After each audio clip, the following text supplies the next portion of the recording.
বন্ধুরা আজ দেখব গন্ধরাজ কাতলা। প্রথমে মাছগুলোতে লবণ, গন্ধরাজ লেবুর রস ও গন্ধরাজ লেবুর খোসা গ্রেট করে দেব। এরপর ভালো করে মাখিয়ে নিয়ে কিছুক্ষণ রেখে দেব। এরপর মিক্সিতে টক দই, কাজু ও কাঁচা লঙ্কা দিয়ে একটা মিহি পেস্ট তৈরি করে নেব। এরপর কড়াইতে সাদা তেল গরম করে মাছগুলো হালকা ভেজে নেব।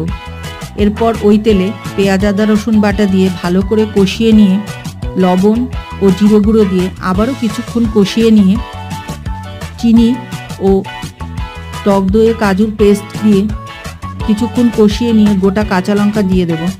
এবার নাড়াচাড়া করে পরিমাণ মতন জল দিয়ে একটু নাড়াচাড়া করে নিয়ে ভাজা মাছগুলো দিয়ে ঢাকা খুলে গন্ধরাজ লেবুর খোসা গ্রেট করে দেব ও গন্ধরাজ লেবুর রস দিলেই রেডি আমাদের গন্ধরাজ কাতলা।